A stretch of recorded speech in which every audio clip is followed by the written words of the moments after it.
So today's video is a bit of fun. I tried compressing one of my videos on my main machine using hybrid and that worked out well. But what happens if you try to compress a video on a netbook? Let's find out. I decided to use remote desktop because, well, this is a half-top netbook that I have to use. Heck, this was featured in the second netbook server setup, but unfortunately, I never had to run it 24/7 if I don't have a bigger drive to put on. I'll save up for that in another day. Speaking of which, here are the specs. This thing has an Intel Atom N280 processor, clocked at 1.66 GHz, only single core. My brain's broken! Usually netbooks have only one slot of RAM, so this thing has only one stick of 1GB DDR2 RAM, so 1GB of RAM in 2020 is not going to be enough even by today's standard. It's got a 120GB Toshiba hard drive, and there's also a 500GB HGST storage drive, which then again, it's not going to be enough for storage. I should have opted for 1TB hard drive if I have money for that.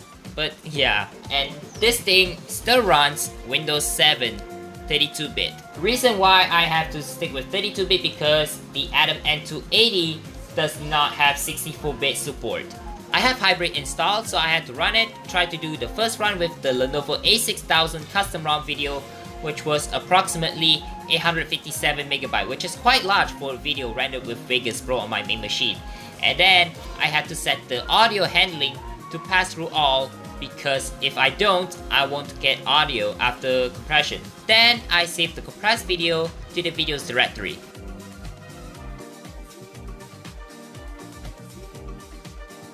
Moving on to Jobs tab, I already done this with the Asus Aspire 4738G troubleshooting adventure video. Now the compression process begins. While this process is going, we will see how long this will take to compress one.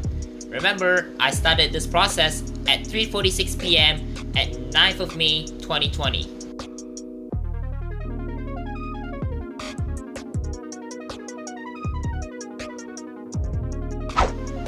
"40 minutes later, it's 4:29 PM, and how's it doing? It is on 5%. Seems pretty long due to the fact that Intel Atom N280 in this netbook struggles to keep up with this compression. An hour and a half later, it's 5:55 PM, and now we're on 84%. If you have patience, it should be fine, albeit that you should use a netbook as a daily computer in 2020. First compression run is already done, and now we're on to the second. It should be done in the next couple of minutes. 30 minutes later, I had to come back a bit later for the completed process, and it is done. But the first run turned out to be not so well because the drive that was connected onto the USB port disconnected randomly due to one of the USB ports being kaput. I decided to reconnect it back before the second run, then Windows brags me to format the drive before use. I'm not going to do that because I don't want all my backups and stuff to be deleted. I plugged the drive onto a different USB port and now it works perfectly fine. And now we're back in business. I copied the video from the failed first run onto the drive, played from the network drive, presumably. Let's jump to settings, and the video froze.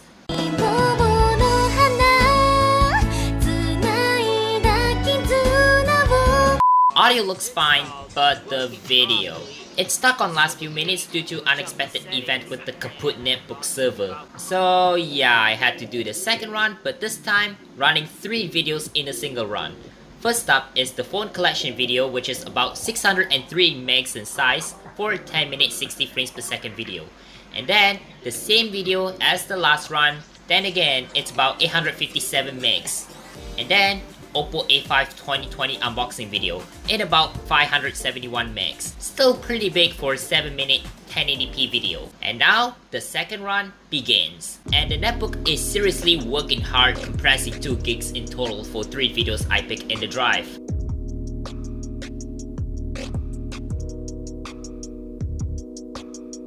Bit off topic, I backed my stuff up from my Acer drive, which I'm not going to show the laptop right now, so that might slow down the compression process.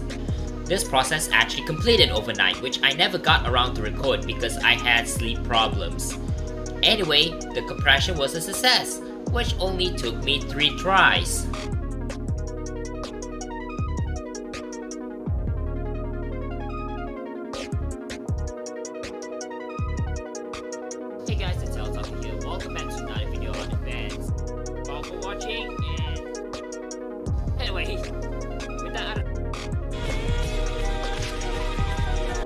Now box with Oppo logo on the front. Inside we get some paperwork. First up is the wanna know why I bought this? I'll get to that story later when I get to the A5. Result was I can notice a bit of video detail loss for a 720p video, but you are not going to notice it anyway for casual viewers. Looking at file size difference, it's quite huge. Let's start with the Lenovo A6000 custom ROM video. For being a 50-minute video, this is actually surprising on how much of a difference were after comparison. 157 megs for original, 178 megabytes for compressed. Now how much bitrate we have reduced? For total video bitrate, it was reduced from 8136 kilobits per second to 1688 kilobits per second. That's a pretty big difference, but for slight detail loss, it isn't a huge deal for me. Audio bitrate remains the same. The second test subject was my Oppo A5 2020 video, which is a 1080p 30 frames per second video. 571 megs for original, 86.3 for compressed. That's a pretty big reduction of file size.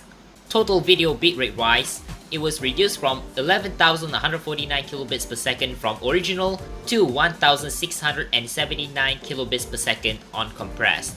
Third and last subject for the second run was my phone collection video, which is a 720p 60 frames per second video. 603 megabytes for original, 125 megabytes for compressed. Total video bitrate was reduced from 8,187 kilobits per second to 1,693 kilobits per second. Then again, audio bitrate remains the same on both of these videos I showed earlier. Second run results, very impressed. We have compressed 3 videos I picked from nearly 2 gigs to 389 megabytes, which is 1.65 gigs reduction after they were compressed. Now it's time to stress this netbook some more one last time.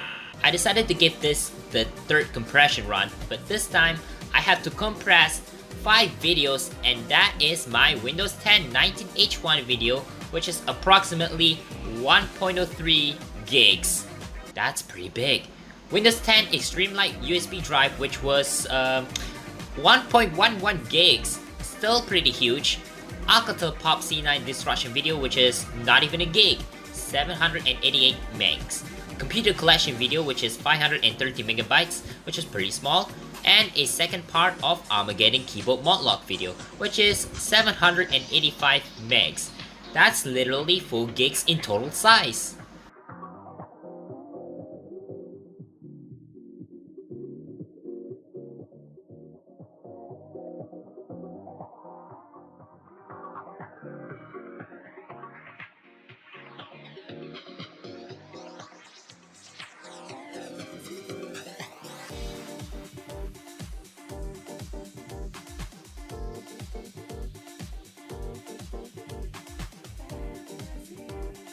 Now I have 5 videos ready to be compressed.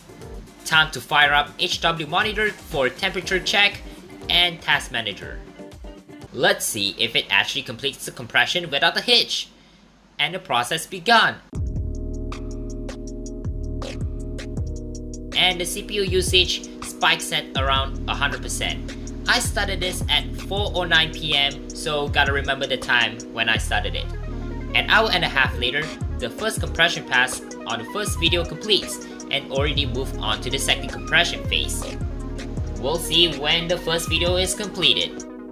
2 hours later at 7:35 PM, we can already see that the first video in the third run is done. Now that leads us to the next video in the first phase of compression, which is at 24%. We'll see if it progresses in the next 2 hours. Yikes, the CPU ran pretty hot. 81 degrees Celsius. 2 hours and a half later, at 10:08 PM, we're at 74% progress in the second compression phase. So when is this compression process on second video done? We'll see. An hour later at 11:11 PM, the second video has been compressed. And now on to third video to be compressed, which is the Alcatel Pop C9 destruction video that I made way back then. Right now, we're sitting at 58% on first compression phase. So far so good, while the CPU temperature remains nearly the same. I left it overnight and it's now 5:31 AM and the next day, which is May 11th, 2020. The third and fourth video compression is already done, and now on to the last line. The fifth video, which is the keyboard mod lock that I did put an effort since nearly a year. Since the first compression phase is already done, we're on to the second phase, which is halfway done. CPU temperature is still hot, 77 degrees Celsius. After a good while, the compression is done without the hitch. Let's look at the smallest of the bunch, computer collection video. Original file size was 530 megabytes, while the compressed one was 106 megs. Not even close to 2-digit file size. Comparing the bitrate between the two, the original was 8147 kilobits per second and the compressed was 1692 kilobits per second.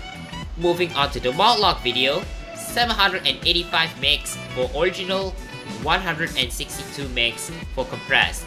Now on to video bitrate between the two, 8165 kilobits per second on original, 1689 kilobits per second on compressed. Leading us to the Alcatel destruction video, 788 megabytes for original, 166 megabytes for compressed. Bitrate, well, 8044 kilobits per second on original, 1692 kilobits per second on compressed. And now for the last two, does it make a huge difference in file size?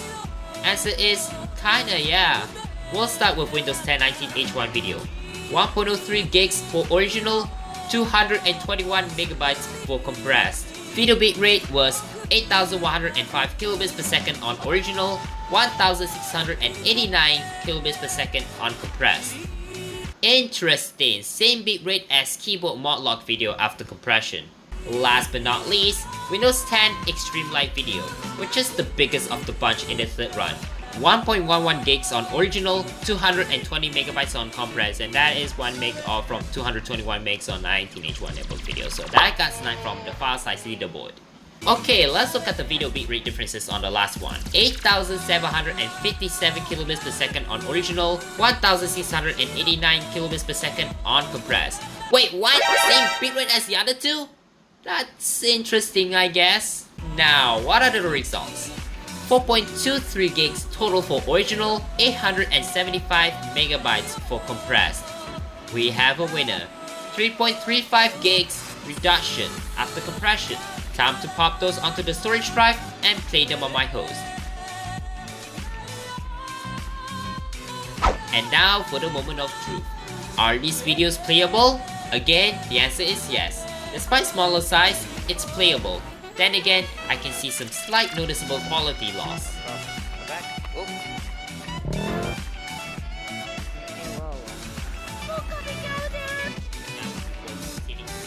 Overall results, I am actually happy on how much video compression makes a difference in terms of file size without noticeable video quality loss. Well, sort of, but I was surprised on how this netbook actually can handle the entire day of compression. I might start compressing most of my videos because uploading them will take forever due to my garbage internet. Or maybe leave it as it is? Pull on the eye icon up here. So that wraps up the fun video, which I have gotten even more bored to make due to lockdown. Many of you already know about the COVID-19 situation going on across the globe. Glad that I am sort of back on track, but hopefully I'll try my best to push out more tech content if I have motivation for this. Thanks for watching, be sure to like, share, subscribe, and hit the bell icon so you don't miss out. Catch you all later, stay at home, and stay safe. TheTechOtaku signing out. Peace.